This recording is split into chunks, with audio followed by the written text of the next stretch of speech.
What if you add videos just like you do in PowerPoint or Keynote or Google Slides, and you notice, wait, I really don't have that much control over videos in ProPresenter. I just guess that they aren't as good as those other pieces of software.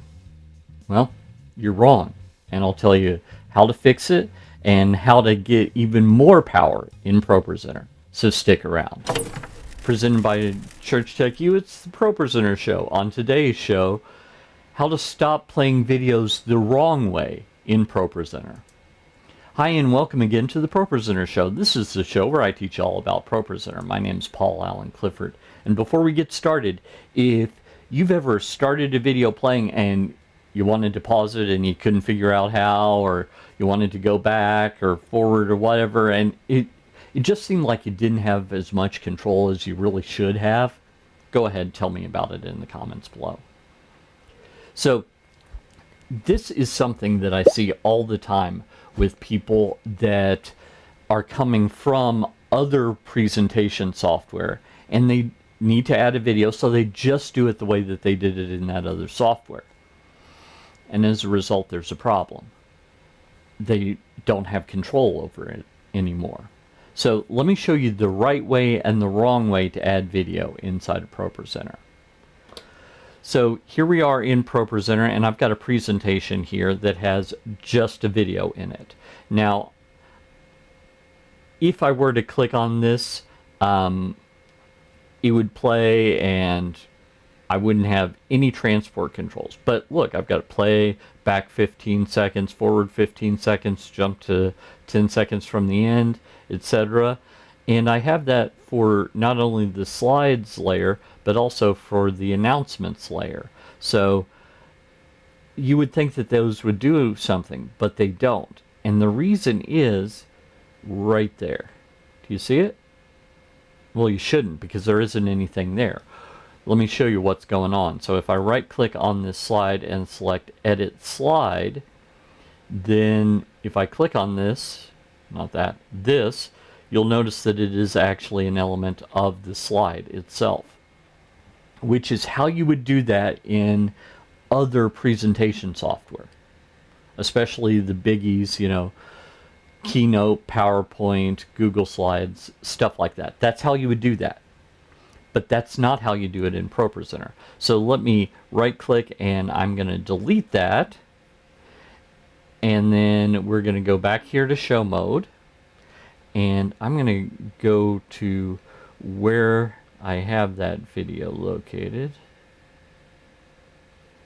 Here, where are you? Right there. Okay. And I'm just going to drag and drop it from down there. So let me tell you basically how I got it down here. By the way, I can just click on these at any time if I wanted to. But to get them down here, basically, I click this little plus button right here, and then in the Mac it says from Finder, in Windows it says from Windows Explorer or something similar. And then you can just navigate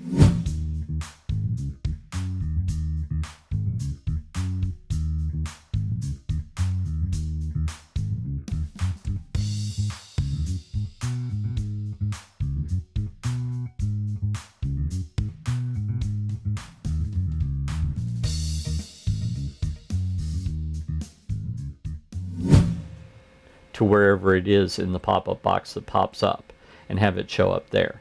You can also directly drag and drop it from wherever it is on your computer. Now, if you drag and drop onto a slide, it acts like a background, so it's going to be persistent when you switch between slides. If you drag and drop it between slides, then it's going to act like this one's going to act. Now, let me show you just one quick thing about this, because I should have muted this beforehand, but if I right click here and I go into Inspector, go here, because I just don't want you to hear the, so I can just click the mute button to mute it. Apparently I did mute it the last time I used that. So that mutes this completely. So should be the case that if I, here, let me go to my regular congregation screen here. So if I play this, I shouldn't have any audio. I don't see the levels bouncing, so that's good.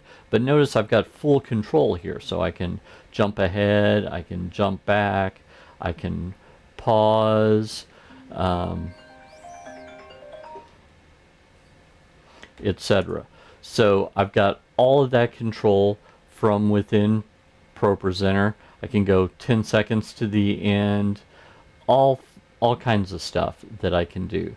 Now, let me show you exact same file if I instead put that directly on the slides layer, which there's a shortcut of how you can do it if you need to. This is just a backup.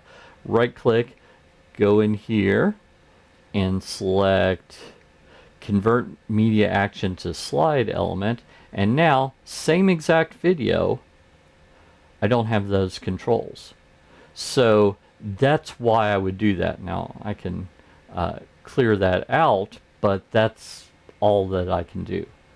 So that's why I would do that. By the way, I would put it in a presentation on a slide in some way, as opposed to by itself, just dragging it in here, because when you do that, you get this thing happening where you have to click on the play button. It shows you where it is, it gives it the name, but that's really not as helpful as just clicking on the thing. So that's why I would do it that way. If you would like a more detailed breakdown on this, go ahead and give me your name and email address at the following list. So just head on over to tdm.fyi/pro-gifts, GIFTS 2608, and once you do that, you'll be able to select the stop playing the videos the wrong way cheat sheet, or video and image cheat sheet, something like that, and you'll give me your email address and your name, like I said, and I'll just email that to you automatically.